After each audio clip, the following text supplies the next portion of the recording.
Hello, welcome to Walk in the Park. My name is Tony Ingram, your host, and today is July 22nd that this is being recorded, episode 110. If you want to see all my episodes, go to walkinpark.com, my video blog. And today we're going to from the forest to the sea. We're going to look at some scenes as water passes down from the little trickles in the forest all the way down to the ocean. Sort of a little bit of a circuitous route. And we're going to start off in a little stream in Buttermilk Falls State Park. I go for walks in the woods and I sit down and sometimes I take some pictures like that one. And I sat down and took a look at this one, and we're going to actually go to a little video about that spot. So let's go there.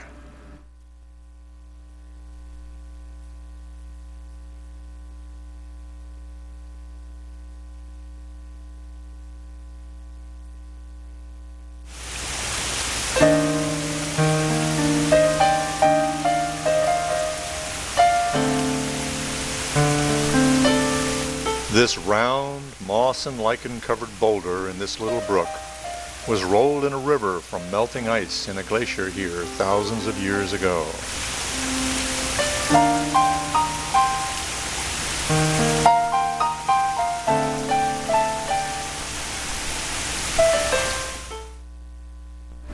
So that was just yesterday afternoon in Buttermilk Falls State Park, and I was attracted to that little spot to sit down and just appreciate it.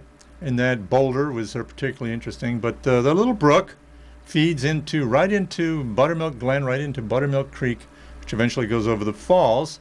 So these little videos I'm showing you are part of my Glimpse of Nature series, as you might have gathered, which I put up online. I don't put them on the show individually, but I put them in my main show here. So let's go take another glimpse of, this time, falls in Buttermilk Creek.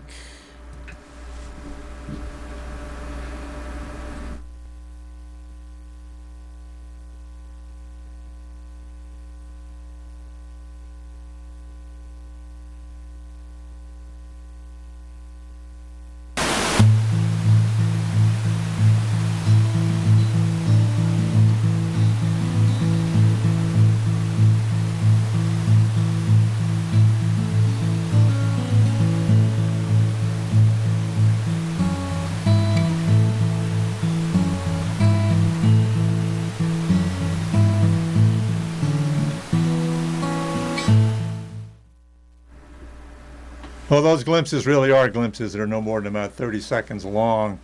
We're going to go to another one now in Buttermilk Creek. It's going to look at actually some residual artifacts of June 14th big flood that we had around here, which did a lot of damage in certain parts of the areas around Ithaca. So let's go take a look at this spot.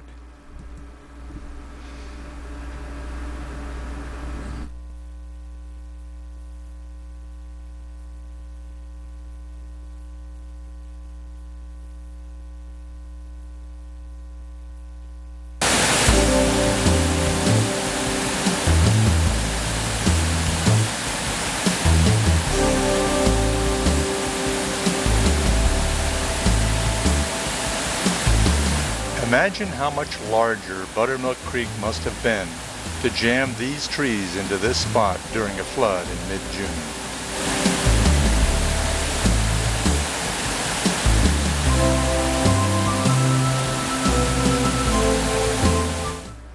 Okay, so once again we're watching Walk in the Park, walkinpark.com. You can see all the shows. This is July 22nd, 2015, this show. So let's continue follow the water down through Buttermilk Glen, those places we've seen, and finally to the big falls. And at various times there's a varying amount of water in it. This is a fairly small watershed of Buttermilk Creek, so it responds to the weather rather rapidly and dramatically. Like here's a time you might actually call it Buttermilk Falls, with a lot of water coming over it, and sometimes there's been quite a bit more than this.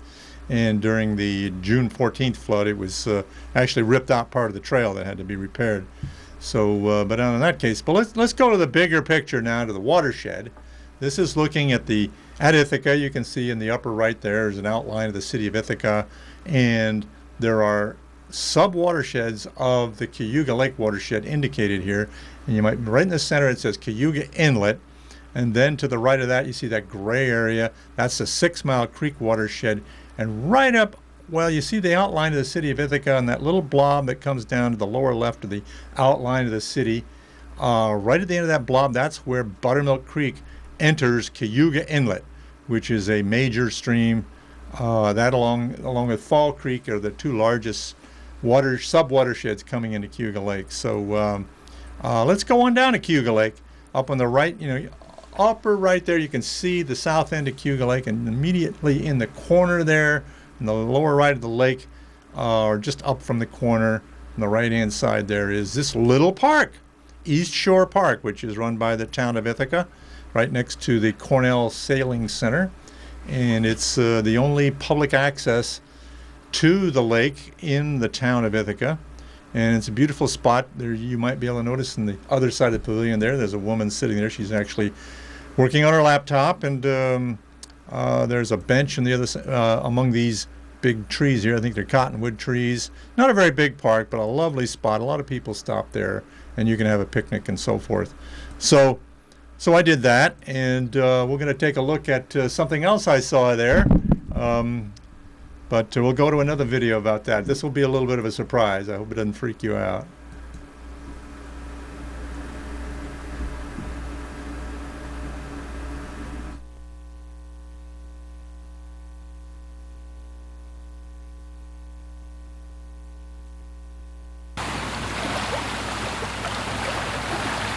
A common, non-venomous northern water snake basks in a lawn beside Cayuga Lake. It feeds on small creatures along the water's edge and in the shallows.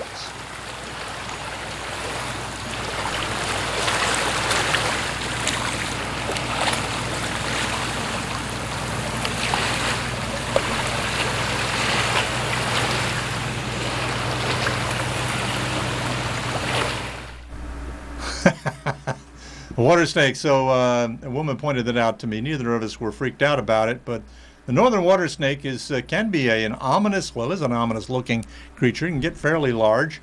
And I'm going to read you actually a little bit about it. Northern water snake, Nerodia cipiton, is a Latin name. Quote, this is from Wikipedia.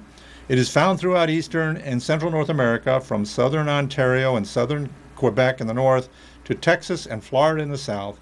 They are active during the day and at night. They are most often seen basking on rocks, stumps, or brush. During the day, they hunt among plants at the water's edge, looking for small fish, frogs, worms, leeches, crayfish, salamanders, small birds, and mammals. At night, they concentrate on minnows and other small fish sleeping in shallow water. The northern water snake is extremely common over most of its range and is frequently seen basking on stream banks from which it dives into the water at the slightest disturbance. Well, this one didn't run away at all. It is quick to flee from danger, but if cornered or captured, it usually will not hesitate to defend itself. Large specimens can inflict a painful bite. Well, it's not one I would pick up, but in fact, I don't pick up snakes anymore. I had a snake guy say, "Oh yeah, I can pick up snakes." So I said, "Okay, I pick up snakes." He showed us how to pick up snakes. So I picked up a milk snake once. It's a common snake you see usually in May and June, and it turned around and nailed me right in the hand. So it wasn't poisonous, but it kind of freaked me out. So I don't pick these guys up. But common water snake, leave it alone. It won't hurt you if you leave it alone. It's not aggressive. And if you spend a lot of time by the creeks, particularly, and along the lakeshore, you're bound to see them. But don't be afraid of them. Just leave them alone. Okay, so let's get a bigger picture here now, looking up in the sky of the Cayuga Lake watershed. So looking over Cornell and Ithaca, and you can see Cayuga Lake winding to the north. And right in that corner there, in the top there, center down, right in the corner of the lake there, that's almost in the corner, just to the right of the corner. That's where we were in the East Shore Park scene. That was in that corner of that picture. So let's get back to there. Okay.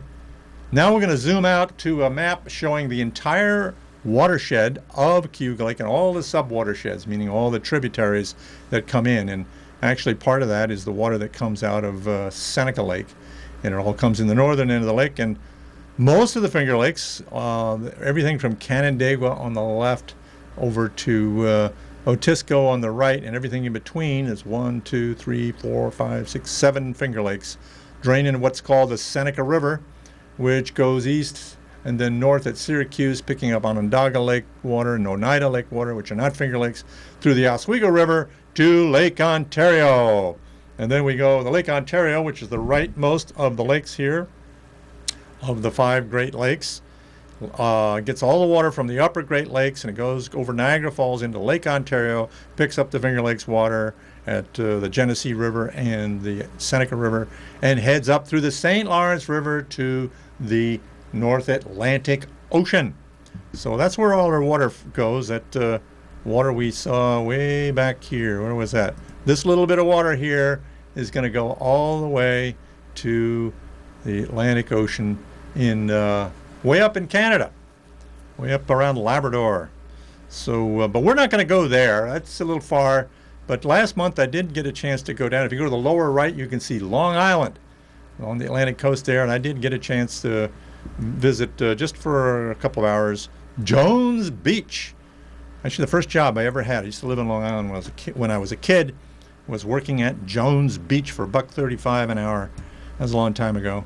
Anyway, I went down there, and it was a windy, warm, windy, cloudy day. And so let's just take a quick look at that with the next little video.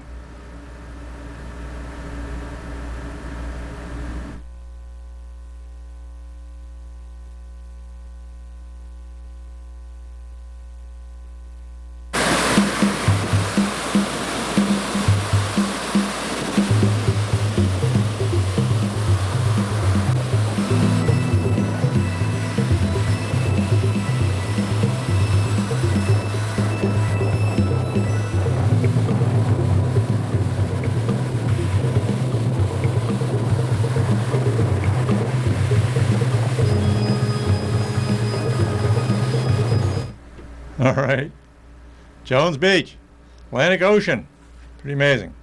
So once again, with this show is Walk in the Park. See all our shows, all our episodes at walkinpark.com. Now, last week we continued a little journey that I started to visiting Grand Canyons, but not this Grand Canyon. This is the Grand Canyon in northern Arizona. Spectacular place. If you haven't been there, go. But don't go in the summer. Go in the fall. Go in the spring. It's not quite as hot. Beastly hot in the summer. Although in the rims it's not so hot as it is down below, 120 degrees. So did you realize that there are, besides the Grand Canyon in Arizona, there are like 36 Grand Canyons across the United States? Well, states that claim to have Grand Canyons. So we're going to look at another one today. Once before, we started this off in Maine, and this is Gulf Haggis, which is a national natural landmark in Maine. I think it's pretty close to the Appalachian Trail, but it's off in the wilderness, hard to get to. Last week we went to New Hampshire, and this is the Great Gulf Wilderness in the presidential range of the White Mountains in White Mountain National Forest. And this picture is taken from the highest mountain in the Northeast, Mount Washington, looking north to the presidential range. And down in there is the Great Gulf, which is a glacial cirque, they call it. It was etched out by a glacier during the Ice Age. The glacier's not there anymore. And it's created quite a canyon. So that's the Grand Canyon of New Hampshire. But now we're going to go to the next one. We're going to go to Vermont. Quechee Gorge, I guess that's how you pronounce it. I have never been there. And so I guess it'll have to be on my list. The Grand Canyon of Vermont in the Green Mountains of Vermont. And this is a locator map there. You can see that red dot just in the center there. It's right along the eastern edge of the state with the boundary of New Hampshire. And it's quite a little gorge. Just was looking from a bridge that goes over the gorge, and that's a pretty neat view. And then let's see what I can say about this. There's might be some information here. Oh yeah, I'll read this info. This is also Wikipedia. The Quechee Gorge is located in Quechee, Vermont, along US 4. The gorge is 165 feet deep and is the deepest gorge in Vermont. It serves as a popular tourist attraction in Quechee State Park and can be viewed from the US Route 4 bridge and from trails on both sides of the gorge.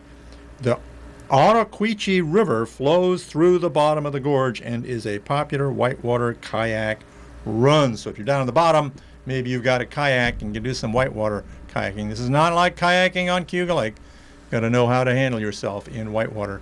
But there you go, under the bridge in the Quechee Gorge.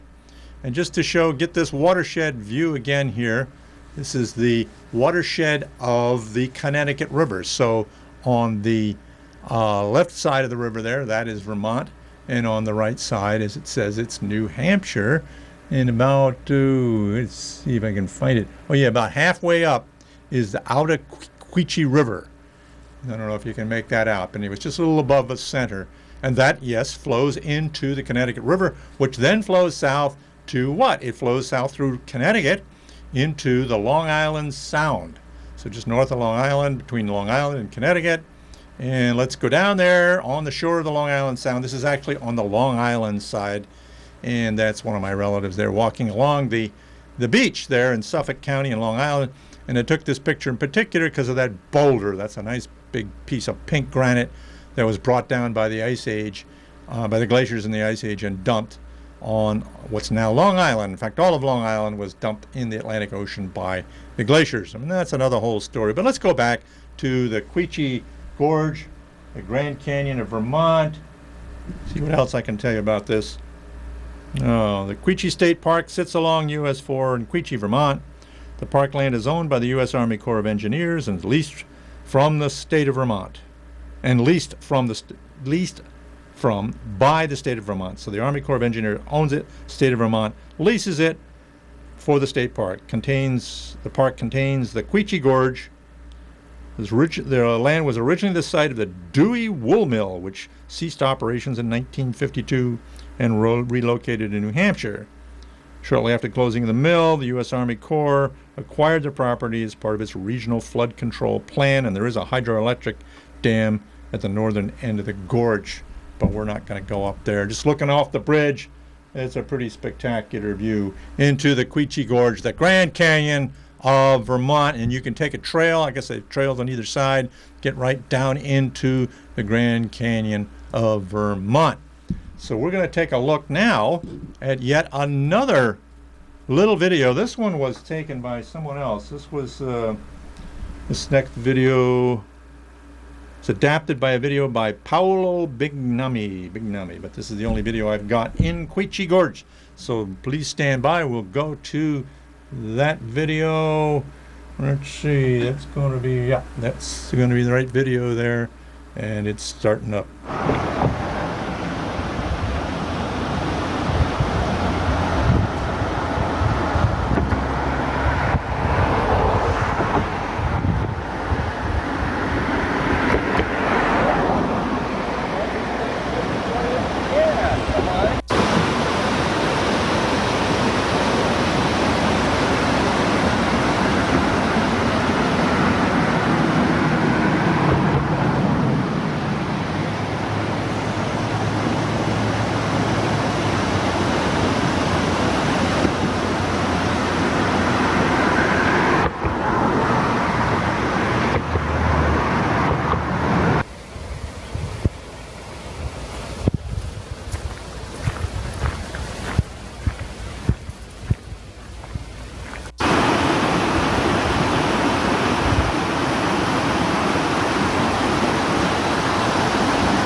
Okay, well, we've been having our problems with flash floods around here, as many parts of the country have, and you might remember about almost 4 years ago, the Hurricane Irene slammed into the Northeast, and it degraded to a tropical storm, but it went up into Vermont and did all kinds of damage. And I'm going to read from, this is actually that trail that was closed at the time after Hurricane Irene. From August 28th to 29th, 2011, Tropical Storm Irene pummeled the slopes and valleys of Vermont with heavy rain and wind. Rainfall totals of 3 to 5 inches were recorded throughout the state, with many areas receiving more than 7 inches, especially on higher eastern slopes. As a result, major floodwaters and debris poured through our river valleys and communities, and from the Mad River Valley south to the Deerfield River, affecting 225 municipalities. In many areas, flood levels rivaled or approached the historic flood of 1927, which for 83 years has been a benchmark of Vermont's floods. Irene's devastation sent the state into disaster mode. It took them a while to recover from this damage. This is, let's see, this is a picture taken by a couple from Texas. We asked the store owner there about the impact of the storms in last September from the Hurricane Irene. They said the level in the river rose 60 feet in 3 hours. Now there's a lot of water in this area. The damage to covered bridges, farms, roads, and buildings is evidenced everywhere, and we were able to get some shots of the Taftsville covered bridge, which is still closed at the time. I'm not sure the status about that, but I'm sure they're still repairing damage from Irene. Of course, we had damage in the Catskills and in the Adirondacks, and we got walloped a little bit later by the Tropical Storm Lee, which hit the Susquehanna Valley, Owego, Binghamton, places like that, pretty badly. But we were kind of spared in Ithaca, the worst of it. Water got high, but it didn't rip us up. So once again, we're watching Walk in the Park. We still have a few minutes left here, so we'll look at some other places. Walkinpark.com, see all the shows. Now we're going to go to the Adirondacks. We're going to pop around the country now, look at some pictures and some information about other places. Adirondack Mountain Club. This was posted on their Facebook page, July 17th. One of our summit stewards working on our photo point monitoring research project on Dix Mountain last week. This repeat photography project helps us monitor the health of New York's alpine ecosystem. This is one of the few mountains in New York that actually reaches up above timberline, and they have Arctic alpine type vegetation. It's very sensitive and needs to be monitored and taken care of. So they have summit stewards, these people during the summer that actually go up and educate people about not walking off the trails and destroying the vegetation, which grows very slowly. I met them up on Mount Marcy once, which is the highest mountain in the state. So actually Dix Peak, I went up that when I was in college, 4,857 feet. That's 10 feet shorter than Whiteface Mountain. But not that many people get up to it. It's a southeastern high peaks area. Let's go to the Rockies. It's wildflower season at Glacier National Park in northern Montana, northwestern Montana, making it a great time to visit. This spectacular view of Heavy Runner Mountain was taken yesterday afternoon. I don't have the date on that, but anyway, it was this month. Photo by Ranger Tim Raines of the National Park Service. So that looks like a fantastic place to spend a summer day. But not a winter day, but a summer day. Now we'll pop down to the Great Smoky Mountains of North Carolina-Tennessee border. Nothing compares to experiencing the start of a new day at Great Smoky Mountains National Park. Sunrise photo by Manish Mamtani. So they had posted that one. That is really lovely.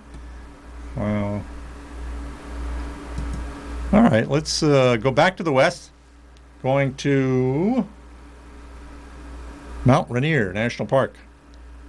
There's something special about an alpine start. Luke Konarzewski took this awesome photo on June 10th while on a solo climb of Mount Rainier. Now, this mountain is over 14,000 feet high. It has, I don't know, 27 glaciers or something on it.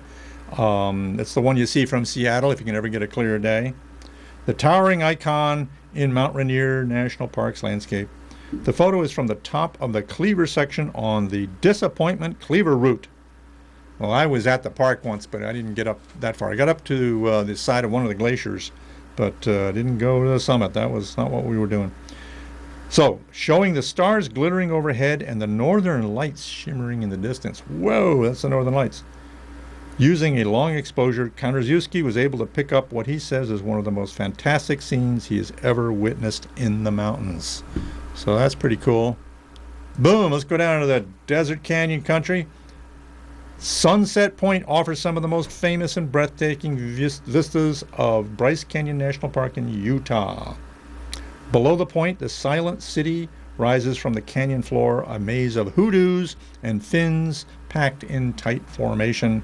This photo from Sunset Point was taken as a rainbow appeared. Oh, look at that on the right. Above the canyon after a storm. Photo by Jeremy Stevens, and he has a website called www.sharetheexperience.org. Sharetheexperience.org. So go to Jeremy Stevens' website and see more of his amazing photographs. But this one, Rocky Mountain National Park in Colorado, July 7th. Whether it's your first or 100th time making the hike, Chasm Lake rewards those who make the trek with amazing views of Long's Peak. Where was the first place you visited outdoors that left you feeling amazed? And this is a National Park Service photo. I was on the trail. I think I got to Bear Lake or something, but we didn't go as far as Chasm Lake. It's pretty high altitude. Going to go to our closing video.